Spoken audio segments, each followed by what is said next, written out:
Hello बच्चों, यहाँ पे देख रहे हो चैप्टर अपना। ये जो सम्राट अशोक के बारे में बात कही गई है, तो उसमें थोड़ा हमने उसका पहले पढ़ चुके हैं।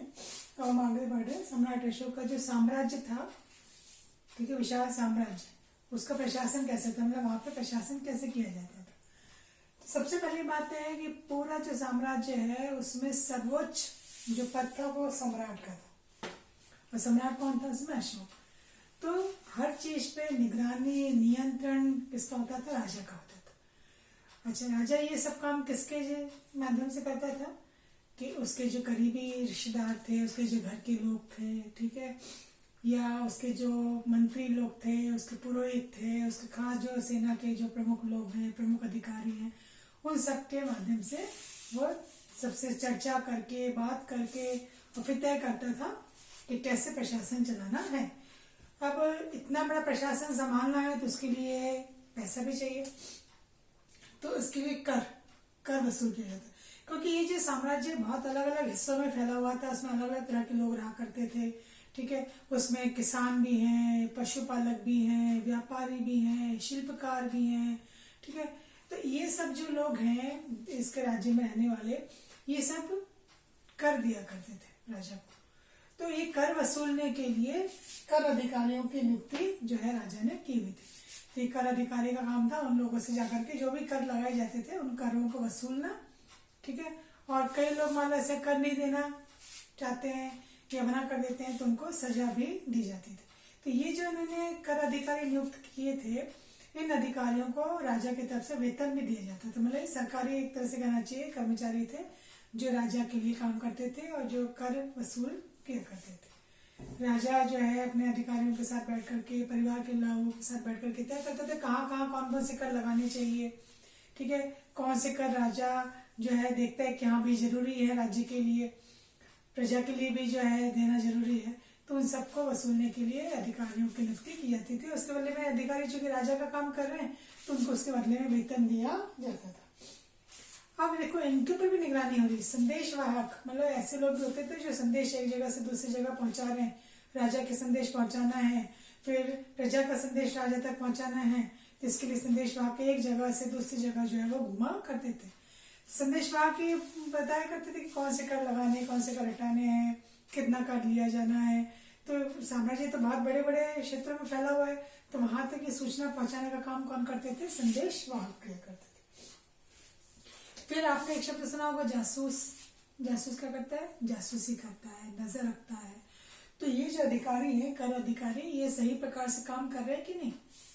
ये कर वसूल तो है ना, कहीं ऐसा तो नहीं ज्यादा कर तो नहीं वसूल रहे हैं, जनता को बेवजह परेशान तो नहीं कर रहे हैं, ये ऐसा तो नहीं कि कर ले रहे हैं और आधा जमा करा रहे हैं राजकोष में, राजा के खजाने में जमा ही नहीं करा रहे। तो इन सब की निगरानी रखने के लिए जासूस हुआ करते जो इन कर अधिकारियों के ऊपर नजर रखते थे कि वो अपना काम भली भांति कर रहे हैं या नहीं कर रहे। अगर इनमें भी कोई बेईमान होता था तो उसको भी फिर क्या मिलती थी? सजा दी जाती थी।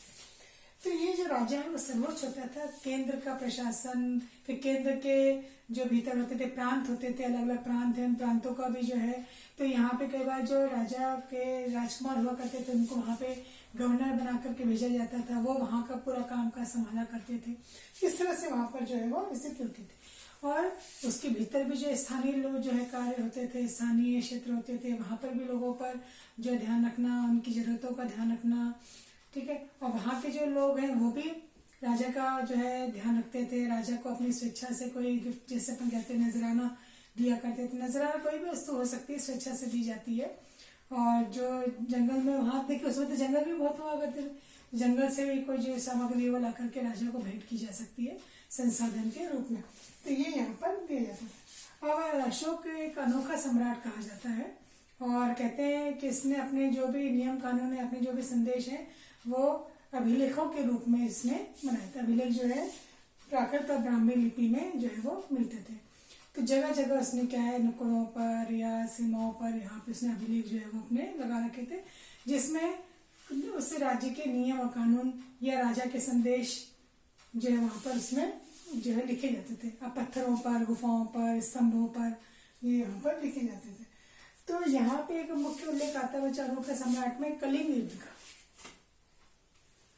कि जब इसका राज्याभिषेक हुआ अशोक का, उसके 8 साल के बाद उसने जो है कलिंग युद्ध किया। मतलब कलिंग उड़ीसा का एक था क्षेत्र, वहां पे इसने इसको जीतने के लिए इसके ऊपर जो है युद्ध किया, आक्रमण किया। और इस युद्ध के बाद, अच्छा इसमें आपके बुक में देखना एक बॉक्स में पूरी जानकारी दी हुई है कि किस तरह से राजा ने बताया है कि मैंने 8वें वर्ष के बाद जो है राज्याभिषेक जब हुआ था उसके बाद मैंने कलिंग पे युद्ध करने का विचार किया। कलिंग युद्ध में इसने फिर क्या देखा कि 1,00,000-1,50,000 लोग जो हैं वो मारे गए हैं, घायल भी हुए हैं, इसमें सभी हैं लोग, ठीक है। और इतना नरसंहार देकर के उसका मन विचलित हो गया, उसको अच्छा नहीं लगा। उसने कहा देखो किसी के प्रियजन भी जो है रिश्तेदार होते हैं वो मर गए हैं, किसी की जान पहचान के लोग मारे जाते हैं, इसमें अड़ोसी पड़ोसी भी होते हैं, बहुत सारे लोगों का जो है नुकसान होता है, उनके प्रति उनके मन में संवेदना होती है। तो उसको बहुत ग्लानि हुई, पश्चाताप हुआ कि एक मेरे कारण, एक मुझे जो साम्राज्य बढ़ाना है उस मेरी एक गलत नीति के कारण कितने लोगों को नुकसान उठाना पड़ता है। तो ये मेरी प्रजा ही, तो वो चाहता था कि अब ऐसा होना चाहिए कि मैं एक संदेश लिखवाऊँ। तो उसने एक ऐसी जगह जगह संदेश लिखवाया था, उसमें ये कहा था कि भविष्य में ताकि मेरे जो भी आगे जो पीढ़ियाँ आएंगी वो कभी भी युद्ध ना करें, युद्ध से कुछ नहीं होता है, युद्ध से नुकसान नहीं होता है। इसकी जगह पर वो भाईचारे की भावना, बंधुत्व की भावना फैलाए, लोगों को एक दूसरे का ध्यान रखना चाहिए, धर्म का संदेश देना चाहिए, इस तरह की उसने वहाँ पर अपनी बात कही। तो कलिंग युद्ध के लिए उसने भविष्य के लिए जो संदेश दिया। तो ये जो इसका धम्म है, ये संस्कृत का ही शब्द धर्म, उसका प्राकृतिक रूप माना जाता है। तो ये कलिंग जो है उड़ीसा का प्राचीन नाम है। अशोक ने युद्ध तो किया, किंतु इस युद्ध से उसका क्या हो गया, हृदय परिवर्तन हो गया। तो उसका कहना था कि ये जो अशोक का धम्म है इसमें क्या कहा गया था, उसने कहा ये जो युद्ध किए जाते हैं, ठीक है, वो तो अब मुझे त्याग करना है इसका, मुझे युद्ध नहीं करना है।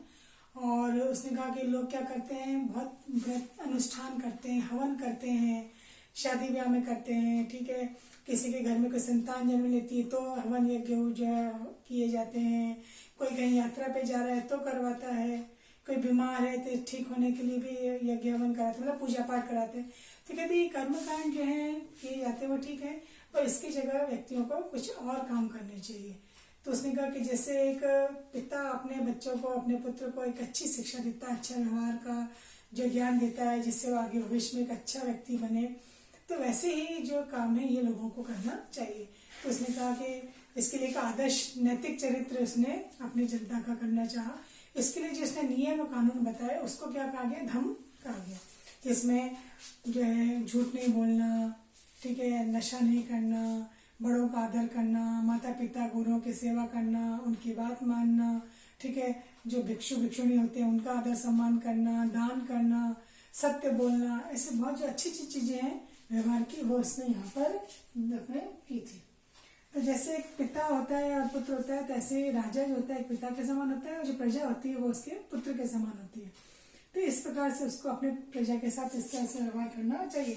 और ये बुद्ध के उपदेशों से भी प्रेरित था कि बुद्ध के जो उपदेश होते हैं उसको भी वो अपने जो है व्यवहार में लाना चाहते थे। तो इसके लिए उसने क्या किया कि उसने देखा कि लोगों के लड़ाई झगड़े भी खूब होते हैं, जानवरों की बलियां भी दी जाती हैं, ठीक है, लोगों के कई बार कहते हैं लड़ाई झगड़े हो जाते हैं इस तरह से, ठीक है।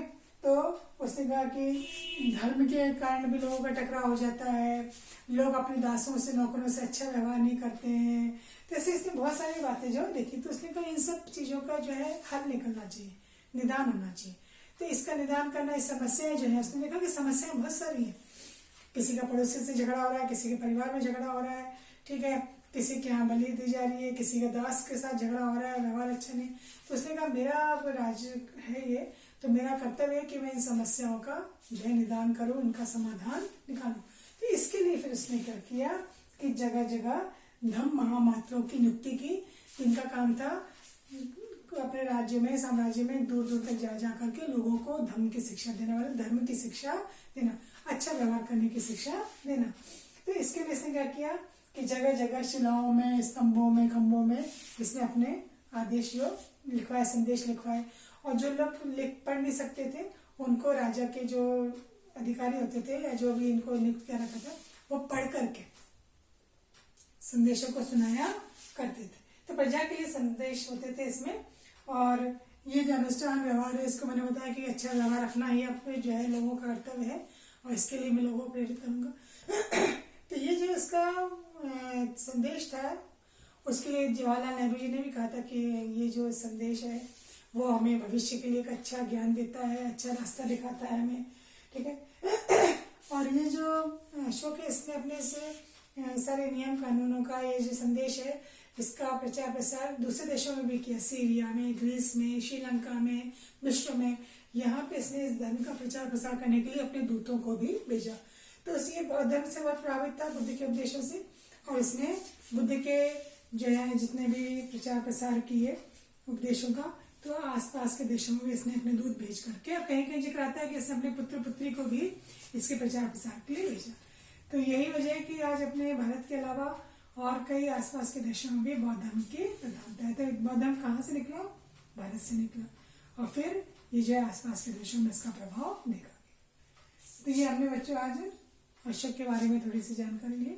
आगे हम इसमें और आगे देखेंगे अशोक के बारे में और क्या क्या यहाँ पर बताया गया है, और उससे संबंधित जो क्वेश्चन आंसर है वो देखेंगे।